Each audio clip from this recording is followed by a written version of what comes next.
Salve, salve, meus amigos aqui do Café Cultural, da Rádio Mega Brasil, tudo bem com vocês? Tenho plena certeza que sim.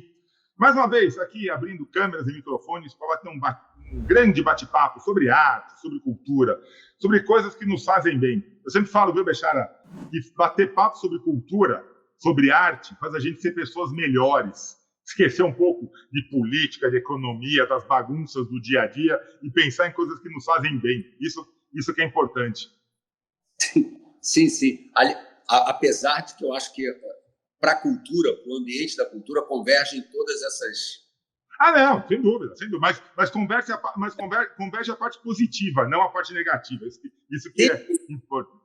É uma maneira melhor de você falar sobre isso. Né? Verdade. Mas eu quero começar o programa, como eu começo sempre, para a gente se conhecer. Eu quero saber o seguinte: quem é José Bechara por José Bechara? Bom, sou carioca, nasci no Rio de Janeiro, vivo e trabalho no Rio. Estou com 66 anos de idade. Muito bem vividos e aproveitados. Tomara. E com alguns defeitos aí, mas tentando... Faz parte, também faz parte. Ser perfeito é chato. E estou fazendo as contas assim, eu acho que 35 anos de dedicação ao que a gente talvez possa chamar de mundo da arte. Né? Uhum. Eu terminei meus cursos de pintura no Papelagem, acho que em 1990, e daí montei meu primeiro ateliê e tal, e estamos aí, não é 35, é quase isso, 34 anos. Mas nessa faixa. E cara, vivo praticamente para os assuntos do ateliê, digamos assim. Né? Eu estava conversando com a equipe do Instituto, assim, que eu tenho muito prazer de fazer o que eu faço. Então, assim, eu todo dia, eu trabalho todos os dias, de domingo a domingo. É claro que domingo isso cria os probleminhas domésticos assim em casa. Imagino. Consigo driblar, mas é isso, basicamente isso. Tá. Como que você começou? Por que esse universo da arte? Por que José Bechara um dia falou, não quero ser contador, não quero ser engenheiro, não quero ser médico, quero ser artista? Como que surgiu isso? Rapaz, eu acho que eu já trazia isso desde pequeno.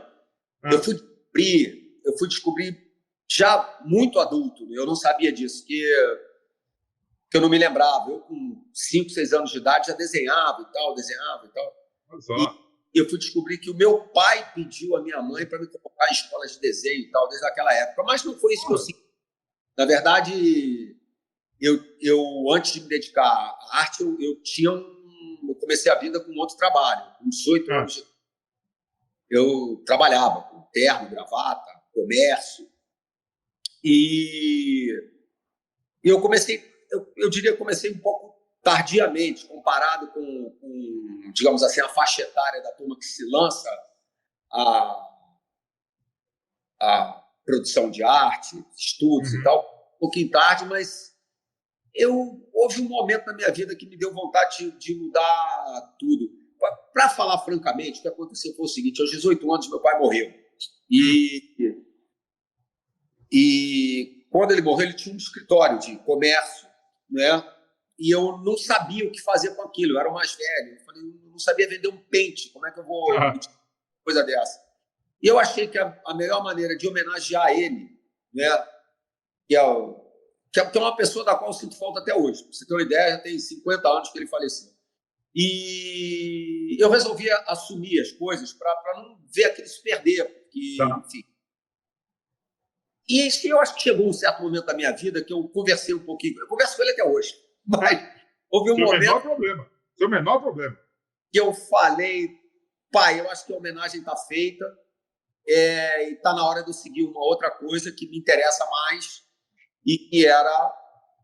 E aí eu entrei para a Escola de Artes Visuais do Parque Lage. Frequentei a escola por quase 5 anos, fiz diversos cursos.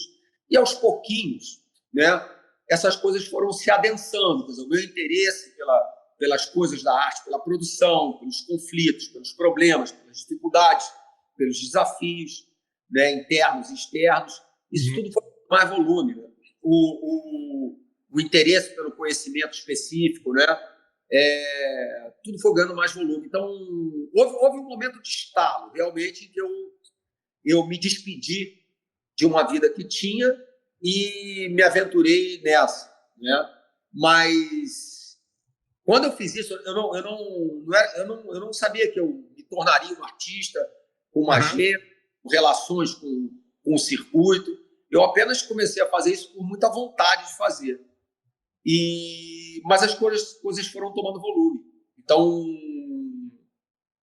fora esse estalo, né, que rompeu, né, foi uma espécie de porta, né, que dividia dois mundos muito distintos, né? Um mundo pragmático, objetivo, o mundo das coisas, né, para uma passagem para o mundo do pensamento, das possibilidades, das hipóteses, das dúvidas, das hesitações, etc. E tal. Teve esse estalo, mas não foi muito mais do que isso. O resto foi o dia a dia, tomando volume, né? Brincadeira. Como que hoje você pode definir o artista José Bechara? Como que uma pessoa olha uma obra e fala assim, isso aqui é do Bechara? Então, isso é muito interessante, né? Existe uma coisa que eu escutava no Parque Lage, chamada conjunto representativo. Exato. Eu não sei quem foi que me falou, mas alguém me falou que todo artista inventa um reino. E todo artista, e eu acredito nisso, qualquer artista inventa um reino. Alguns reinos serão mais ricos, outros mais difíceis, mais áridos, mas todo mundo inventa isso, que é uma invenção de coisas que você traz para o mundo, que não existiam e passam a existir contigo. Perfeito. A partir daí, você vai, digamos assim, no trabalho, expressar, produzir, vamos chamar de coisas, que expressam preocupações que você carrega contigo. Okay. Algumas dessas preocupações são preocupações seminais, no sentido de que são aquelas que te impulsam combustível para você produzir as coisas que você produz. Sendo seminais, esses interesses e preocupações, elas estarão recorrentes ao longo da tua vida. Entendo. Você pode passar por outras coisas lá na frente, pelas quais não se interessava, mas ainda assim carregarás aquelas coisas que serviram de combustível inicial. Perfeito. A partir disso, o que você expressa, carregando essas coisas, terá uma aparência, né? Digamos assim, cores recorrentes, materiais recorrentes, tramas recorrentes, né? Vontades recorrentes. Isso tudo ganha uma face, né? Que são aquelas marcas daquele determinado indivíduo, né? Isso estará sempre aparecendo. A isso a gente dá o nome de conjunto representativo. E é isso que permite que alguém que te acompanha reconheça aquela coisa, traços, heranças. Heranças substitui, apaga, eu acho esse termo chato. Traços, né? Vestígios, né? Sombras daquela pessoa que produziu aquilo. Mas isso aqui me remete a fulano de tal, você vai ver, é o fulano de tal. Né? Então, eu hoje produzo pintura, escultura, e no que diz respeito à escultura, algumas de caráter instalativo pela, digamos assim, necessidade que elas têm de se adequar a determinados espaços, aos espaços que são oferecidos. Agora, de qualquer maneira, todo o meu trabalho estará sempre ligado a um elogio que eu gosto de fazer a tudo que é imperfeito, a tudo que falha, a tudo que não dá certo. Olha só, cara. A tudo que tem dificuldade para existir, para emergir. Porque eu trabalho com abstracionismo, né? E, de uma certa maneira, com muito interesse na coisa construtiva, né? A minha escultura, por exemplo, ela se dá por adição, não se dá por esculpir a matéria. Entendo. a minha pintura carrega muito de geometria. Mas eu gosto muito de pensar nesses trabalhos, né, seja na pintura, seja na escultura, como expressões que possam me aproximar, apesar de abstratas, possam me aproximar da existência. Tá. Né? E a existência é falha. Uhum. A existência não se dá por acerto, ela se dá por uma luta dramática, né, para existir. Seja na coisa física, né? Aqui, enquanto a gente está conversando, tem uma guerra acontecendo dentro de mim, dentro de você, sim. Nos manter, enfim, pensando, né, a coisa que somos. Então, como eu gosto de me aproximar disso, né, a maneira que eu encontrei de me aproximar disso é lidando com a ideia de falha, de erro, de imperfeição, né? Não existe a coisa perfeita. Né? A coisa perfeita, né, carrega um mundo. Você quer ver uma curiosidade? Eu comecei a me dar conta disso quando eu percebi o seguinte: qualquer coisa que eu compre, isso acontece comigo que eu me lembro há 50 anos. Né? Um tênis que eu compro, um estojo que eu compro, uma caneta que eu compro, tudo que eu compro vem com defeito. E chegou.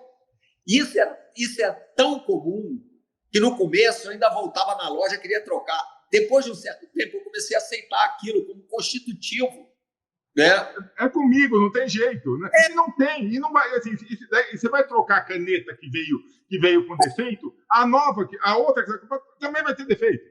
Terá um outro defeito. Então, esse outro é o meu defeito. Eu já gostei, já recebo, coloco um ninho, boto um cobertorzinho em cima, dorme do meu lado, um chãozinho. Ou seja, você parou de se preocupar, você parou assim, não adianta eu me estressar com isso. Não vale a pena. Não vale a pena. Né? Que não vale a pena. Então, assim, e passei a perceber que a falha e a imperfeição são constitutivos do que somos. Olha só, você falou assim, né? Vamos falar de cultura para a gente se livrar um pouco da política e tal. Não vamos falar de política, mas vamos falar de humanidade. Você tem metade das pessoas do mundo querendo ajudar pessoas e outra metade produzindo crueldade contra elas. Então, assim, é um defeito. Né? O indivíduo humano, ele guarda belezas, né? Mas essas belezas estão se equilibrando, né, a partir de colisões entre aquilo que é bom e aquilo que não é bom. Né? Então, assim, a falha, ela pertence, ela é mais do que pertencer, ela é constitutiva. Então, eu tenho muito apreço por isso, sabe? Eu tenho muito apreço pelas coisas que... Hoje eu estava falando aqui no Instituto também que tem duas figuras que vêm da dramaturgia que eu gosto de pensar. Eu sou casado com uma atriz, então, assim, a dramaturgia, o teatro está perto de mim e tal, que é a figura de Apolo e Dionísio. Né? Ok. Eu não conseguiria conversar 5 minutos com Apolo. O cara é tudo certinho. O cara é chato, caramba. Bacana e tal. Já Dionísio, não. Se Dionísio vivesse nosso tempo, ele estaria devendo no cartão de crédito, estaria perdendo a chave do carro, mas seria uma pessoa mais divertida. Então, eu tenho muito apreço por isso, pelo defeito, pela falha, pelo esforço que cada nós precisa fazer para ser legal, entendeu? Sabe, Xará, uma coisa que você estava me lembrando, antes da pandemia, aqui na rádio, a gente ia no estúdio para fazer a gravação dos programas, tinha um estúdio bonito, tal, não sei o que lá, com iluminação perfeita, com o som todo pensado, bonitinho, não sei o que lá. E era um parto, porque eu, como apresentador, eu tinha que me deslocar até a rádio. Sim. Daí chegava lá. Você teria que ir até a rádio. Sim. Então ficava aquela coisa, será que o entrevistado vai chegar? Será que vai ter lugar para parar o carro? Que doido, aí o cara não chegava, e um monte de coisa. Mas o programa saía tecnicamente perfeito, não, mas vamos colocar, 99% bom. Quando começou a pandemia, tivemos que substituir o estúdio pelas mídias digitais aqui. Eu estou na minha casa agora, E na minha casa eu não tenho as condições de estúdio. Eu tenho uma iluminação, eu tenho a câmera, sei lá, mas eu não tenho aquela coisa da qualidade de estúdio. Sabe o que isso interferiu no programa? Nada. Nós descobrimos que essas pequenas falhas, assim, diminuir a qualidade técnica, colocar a régua técnica um pouquinho mais para baixo, não afetou em nada, porque a qualidade do bate-papo ficou melhor. Eu estou podendo conversar com você do Rio de Janeiro. Eu não poderia, Bechara, quando você vai estar em São Paulo para vir até o estúdio para a gente falar? E agora não, conversa com gente que está em São Paulo, que está no Rio, que está fora do Brasil. E é um bate-papo mais gostoso e mais solto. E essa condição melhorou. Quando isso começou a ser feito, você tinha mais impurezas no processo do que você tem agora. Verdade. E essa necessidade melhorou essa conversa que a gente está tendo. Porque eu me lembro que no começo da pandemia, eu peguei o comecinho mesmo, porque eu não estava nem no Brasil, eu estava na Espanha. Tá. E com a pandemia chegando lá. E eu me lembro que eu fiquei desesperado, estava com minha filha mais nova, que estava me acompanhando, eu fiquei desesperado, tentando antecipar meu voo para o Brasil, porque eu falei, bom, ficar preso no hotel aqui, eu prefiro ficar preso. Uma correria danada. E eu me lembro que eu chegando aqui no Brasil de volta, começaram aquelas lives, né? Porque as pessoas estão isoladas, você quer continuar falando. E esse começo foi terrível. As 2 primeiras lives que eu fiz, a pessoa que estava do outro lado, a conexão estava ruim, ela não sabe, mas ela achou que já tinha desligado, e eu escutei ela falando um monte de palavrão, porque não foi... voltava, era um inferno. E essa prática, né, fez a gente aprimorar esse... Isso, agora, no começo da pandemia, seria impossível. Assim. A imagem límpida, sem... E aí nós descobrimos que a conversa, tudo bem, você está longe, não sei o que lá, mas a conversa flui melhor. Por incrível que pareça, eu gosto muito de bater papo ali, olho no olho, mas tem gente que fica tensa. Tem gente que fica mais... Não, você vai perguntar o quê? Como que eu tenho que me portar? E assim, você está indo no instituto, está de boa, está tranquilo, eu estou aqui na minha casa, meus cachorrinhos estão aqui do lado comigo. Sabe aquela coisa, vai tocar campainha, vai tocar... Tudo bem. O que importa é o espírito da conversa. Isso ficou muito mais gostoso. Sim, claro. Não adianta nada você ter uma tecnologia fantástica e não ter o que oferecer para aquela tecnologia. Né? É verdade. Michel, já que a gente falou de pandemia, já que a gente falou, como que você artisticamente lidou com esse período? Cara, foi muito difícil, sabe? Porque eu tive problemas de ordem objetiva, que era assim, muito material que eu uso não tem aqui no Brasil. Não é por conta da qualidade do material gringo ser melhor, não é isso, é porque tinham características da tinta, pasta, que não tem na produção nacional, tem que buscar fora. Isso foi interrompido. Imagina. Então, e o que aconteceu é o seguinte, com a pandemia, todos nós fomos obrigados a nos recolhermos ou em casa ou no trabalho, se o trabalho é razoavelmente seguro. O meu porque no ateliê eu tenho 2 assistentes, mas um ateliê de pintura normalmente é um espaço com certa escala, né? Uhum. Um ateliê razoavelmente grande. Então, mesmo durante a pandemia, no começo dela, a gente continuou indo, eu e os assistentes continuamos indo para o ateliê, porque cada um ficava num canto, um fica no escritóriozinho do ateliê, outro na parte de acervo do ateliê, eu na produção, a gente não tinha muito contato. Então, assim, a pandemia, para mim, ela teria trazido o benefício de me permitir me dedicar completamente à produção, porque não tinha mais nada o que fazer. Uhum. Quando estava em casa, estava pulverizando com álcool, coisa que chegava da rua, né? E estou em casa, mulher, filho e tal, não sei o quê. São 3 filhos, mas tem uma que mora com a gente. E fora isso, estava no trabalho, né? No ateliê, porque o ateliê era um ambiente seguro, né? Agora, eu não tinha acesso aos materiais. Então, a produção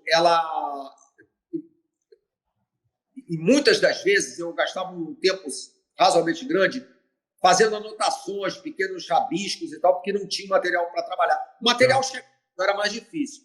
Até que chegou um momento que eu consegui me planejar melhor para ter esse fluxo de material chegando no ateliê. Mas o começo foi muito difícil. O grande problema da pandemia para mim, não vou dizer francamente, pode parecer piegas, talvez seja. E que se dane que seja também, não aí.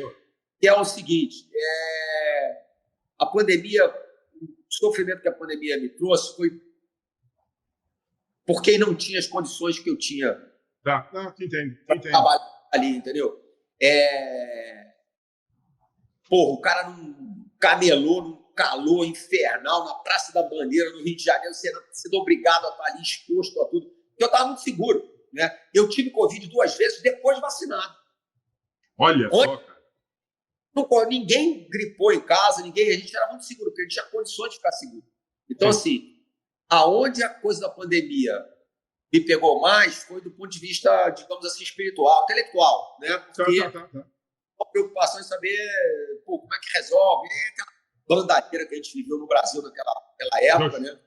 Uma maluquice, coisa de doido lá. Isso, na verdade, me afetou mais do que propriamente a produção, que foi afetada no começo, mas depois eu consegui adaptar. Eu hoje compro material, por exemplo, uma loja de tinta em Berlim. O material chega em 3 dias. Mesmo que eu compro em São Paulo para chegar no Rio de Janeiro. É verdade. Durante a pandemia, isso saiu de 3 dias para 2 meses. Eu falo, caramba, não dá para ser assim, mas você se adapta. Então, durante a pandemia, minha grande preocupação foi com noticiários, pessoas e tal, porque eu estava bem. E não produziu no trabalho. Eu acho que é isso que talvez a tua pergunta... Não, também. Eu sou muito prolixo, acabo me perdendo. Da hora, amigo, bate papo, relaxa. Produziu conteúdo específico no meu trabalho, sabe assim? Porque eu não faço, eu não sou o meu trabalho, eu uso o meu trabalho para noticiar o cotidiano. Então, o trabalho tem, digamos assim, infusões, né? O chá de onde o trabalho vem de outro lugar que não é propriamente a vida cotidiana. Também, mas não é. Mas não é a tua fonte primária. Isso. Entendi. Deixa, como que é a tua relação com as tuas obras? Porque eu já entrevistei vários artistas aqui e eu já peguei de tudo. Tem artista que fala, olha, eu sei que eu preciso vender, eu sei que eu preciso pagar minhas contas todo mês, mas me dá uma dó quando uma obra que eu gosto sai de mim. Eu falei, não, mas você não tem que vender? E, assim, e tem outros que falam, não, eu faço para vender mesmo, eu tenho uma produção que eu gosto de que esteja na rua, que esteja na casa, que esteja em exposições. Como é que é a tua relação com a tua obra? Cara, eu estou mais por aí, assim, porque nem tanto porque eu preciso vender. Eu preciso vender, eu vivo disso, eu não vivo de outra coisa. Claro. Eu tenho um centavo que venha de outro lugar que não seja trocar o meu trabalho por dinheiro no circuito da arte. Mas é que eu acho que eu preciso que o trabalho ganhe essa autonomia. Eu acho que isso força o trabalho. Isso dá... Quando o trabalho sai do meu... Porque no meu ateliê o trabalho está protegido. Está totalmente protegido. Está protegido de tudo. Né? Até de problemas materiais que o trabalho tem, fungo. Porque eu estou ali, estou vigiando. Ele está protegido de tudo. Está protegido de crítica, por exemplo. Né? Então, o trabalho, quando sai do meu ateliê, seja por uma exposição, ou seja porque alguém o comprou, esse trabalho, ele inicia um processo de crise, que é o da observação pública. E esse processo é importante para o trabalho. Porque esse processo que vai dar sustentação ao trabalho. Porque dentro do meu ateliê, está protegido, não acontece nada. Agora, fora do meu ateliê, uma pessoa vai gostar, a outra não vai gostar. Uma vai dizer porque gostou, a outra vai detonar, vai dizer porque não gostou. E essas colisões são importantes para a existência do trabalho como coisa que eu produzi e que eu ofereço a existir por aí, circular por aí e tal. Então, assim, o que acontece muitas vezes é o seguinte: às vezes eu procuro reter um trabalho no ateliê não porque eu goste do trabalho, assim, tal, porque eu gosto igualmente de todos, quando eu dou, porque um trabalho só sai do meu ateliê para uma exposição, para uma venda, se eu julgar que aquele trabalho tem potência para isso. Pode ser que não tenha, mas eu tenho que julgar. Então, eu já passando de gente me visitar no ateliê e dizer, esse trabalho está pronto, adorei o trabalho, queria esse trabalho. Eu falo, mas esse trabalho eu não vou vender. Então, por que não vai vender? Porque não está pronto. Está pronto, eu adorei. Ou seja, no ateliê, o trabalho só não está protegido de você mesmo. Pode ser. Boa. É desonesto da minha parte. Eu falo, então leva, você gostou, leva, se eu não gosto. Né? Claro. Perfeito, Bechara, perfeito. Nada contra quem faz o contrário, só porque eu procuro fazer desse jeito. Então, eu não tenho essa coisa com o trabalho. O produzir tem que sair. Eu, às vezes, seguro o trabalho um pouco mais de tempo, porque esse trabalho determinado guarda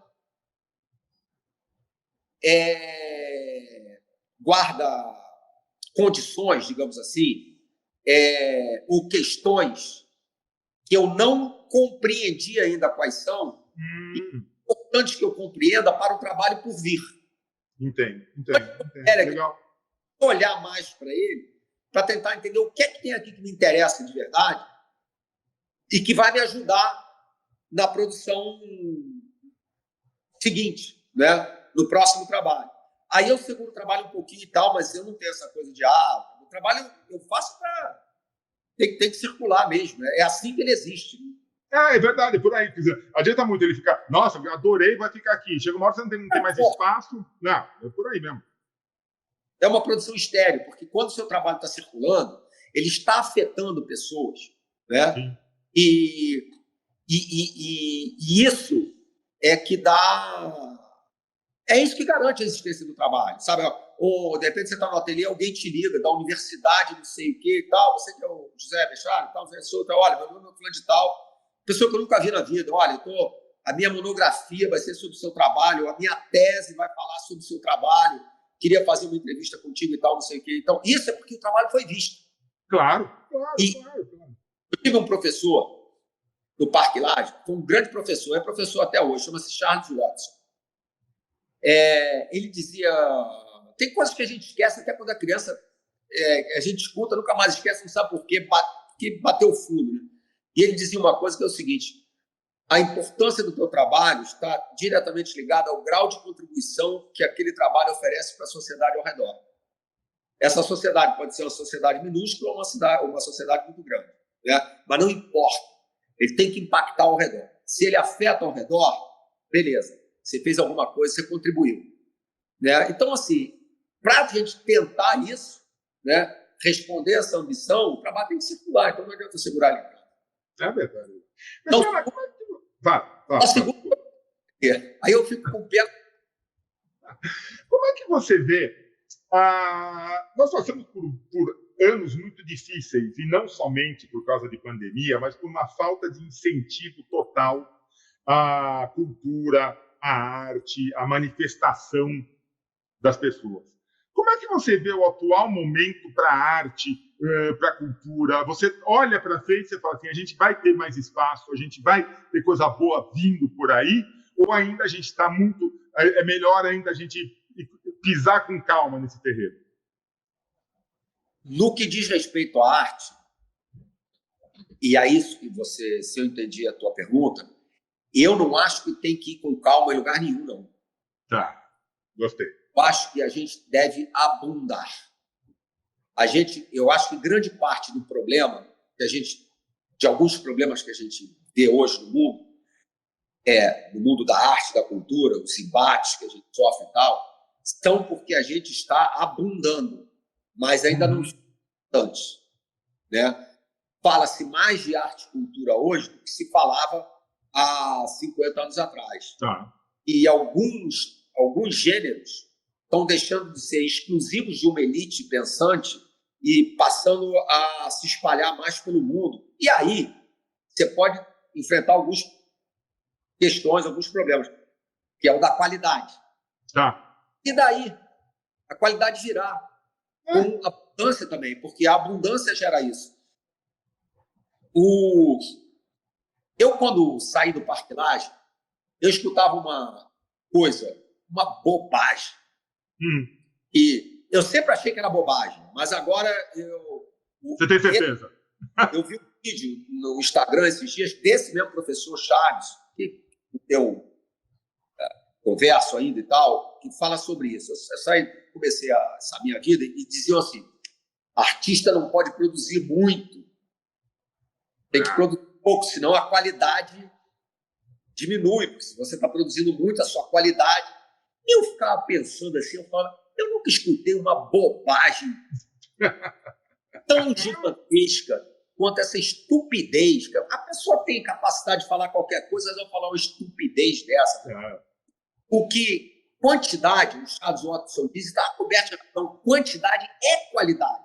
Na medida que você tem que produzir para extrair daquela produção alguma coisa que faça sentido, que tenha potência, que tenha qualidade e tal. A qualidade não está em tudo, a qualidade está em pouca coisa. Mas, assim, eu fico pensando assim, você tem ideia de quantos trabalhos Cezanne pintou? Quantos trabalhos pintou? Mondrian pintou? Morandi pintou? Hockney pintou? Trabalhos por ano para dizer, eu pinto pouco porque a minha qualidade... Você pinta pouco porque você não tem competência para pintar mais. Você não tem competência, você não tem a capacidade para fazer mais. Preguiçoso. Ou está caindo nesse canto da sereia, que é um canto de sereia de mercado. Uma coisa é o mercado, outra coisa é a tua produção. Né? Eu faço parte de um conjunto de artistas que trabalha muito e que produz. O que não quer dizer que tudo que eu produzo saia do ateliê. Tem muita coisa que fica porque não tem, segundo meus critérios, qualidade suficiente para vazar fora do meu ateliê. Não é o momento ainda, né? Vai saber. Eu preciso escrever uma coisa. Isso acontece com qualquer um, qualquer profissão. Imagine um bom advogado que escreve lá as coisas, citações para o juiz e tal. Se esse cara passar 50 dias sem escrever e pensar que está de férias em algum lugar, quando ele voltar, as primeiras... Vai ser uma porcaria. Quem tem que praticar, tem que retomar. A munheca tem que praticar. Então, assim, a prática, a quantidade leva à qualidade. E não o contrário. Né? Então, eu acho que a gente, hoje no mundo, a gente está vivendo um pouco essa mudança. O circuito da arte ele está muito ampliado em relação ao que ele era 50 anos atrás. Você tem um número muito maior de galerias, um número muito maior de artistas. Você tem as figuras hoje dos art advisors, né, que são ali agentes de aconselhamento que funcionam entre a galeria e o comprador e tal. Isso não existia antes. Você tem feiras de arte internacionais, feiras grandes, feiras importantes, feiras menos importantes, né, feiras mais localizadas, mas você tem esse circuito das feiras. E isso produz mais emprego para quem transporta, para quem faz seguro, para monitores que são contratados temporariamente para ficar no stand ajudando a vender, para a indústria editorial que produz mais coisas, para o pessoal do noticiário, jornalistas que produzem notícias sobre a arte. Então, assim, você tem uma... Está mais abundante hoje do que antes, mas o que eu acho é que a gente está preparando, digamos assim, essas catapultas para um salto maior de abundância. E isso será muito bom. Que legal, que legal, que legal. No primeiro momento pode confundir, pode atrasar, porque você, com tanta coisa, como é que eu consigo ver o que tem qualidade e o que não tem? Verás no futuro, né? E isso é importante. Então, eu quero dizer o seguinte, eu sou muito comovido com o que chamam de tragédia humana, porque eu reconheço ela em tudo quanto é lugar, mas eu sou muito otimista. Eu sou muito otimista com o mundo. Então, assim, e aí, objetivamente, para o que tu falaste, eu sou muito otimista com isso. Com os problemas que a gente vive hoje na cultura e na arte, são problemas que estão rompendo, estão avançando sobre os territórios, né? Com todas as dificuldades, né? Aí tem a ascensão de uma determinada quadro político que combate a cultura, que combate a arte. Está tudo bem, não tem problema. A arte também nunca viveu de... Pô, em que momento a arte viveu... Guernica foi produzida numa tragédia da Guerra Civil. Né? Exato. A ditadura brasileira produziu Nova Figuração, produziu uma importante no Brasil, exatamente pelas dificuldades. Perfeito, perfeito. Nossa, Bechara, adorei. Nossa, olha o tempo aí. Ó. A gente vai batendo papo, o tempo voa. Brincadeira. Me diga uma coisa. Aonde que as pessoas conseguem encontrar, conhecer, bater papo com o José Bechara? Aqui no Instituto Artium, que eu estou inaugurando sábado, uma exposição aqui em São Paulo, em Higienópolis. E domingo a abertura para público, né, no dia 24, e a exposição segue por um bom tempo. O Instituto foi muito generoso comigo, porque ofereceu uma data que tem algumas características para a gente no circuito. A exposição vai atravessar o período da SP Art, que é a Feira de Arte Contemporânea de São Paulo, que é um evento que reúne todo mundo, né, interessado, colecionadores, diretores de museus, de galerias, curadores. E você tá com uma exposição em São Paulo nesse período, é fantástico, né? A exposição vai atravessar esse período, então aqui em São Paulo pode ser visto no Artium e exposição que tem o apoio da minha galeria aqui de São Paulo, que é a Galeria Marília Razucchi, e pode ser visto em algumas outras cidades também, com as galerias que trabalham comigo. Simões de Assis em Curitiba, Paulo Tarzé em Salvador, são várias galerias. Se estiver escutando, estiver em Vitória, tem a minha galeria de Vitória para ver. Ai, que maravilha. Que maravilha. Qual é o teu Instagram? José _ né? Bechara. É isso, @José _ Bechara. Eu acho que é isso. Também, gente, quer conversar? Vai atrás. Procura também, vai. Tem um mínimo de esforço aí, vai você também atrás. Liga para você. Liga para mim aqui que a gente vai colocar. O pessoal da técnica vai colocar aqui. Bechara, parabéns pelo teu pensamento, parabéns pela tua obra. Obrigado, um prazer, uma honra bater um papo contigo aqui. E tendo novidades, fala para a tua assessoria me ligar, volta aqui, que é importante a gente sempre estar batendo papo, conhecendo de coisas novas e discutindo e jogando conversa fora, que é o que a gente faz melhor na vida. Olha, eu é que te agradeço e fiquei honrado com o espaço oferecido. Muito obrigado. Um abraço. E a você que escutou mais essa edição do Café Cultural, super obrigado. A gente volta logo com mais um bate-papo tão gostoso como esse. Um abraço, Bechara. Até mais. Tchau, tchau.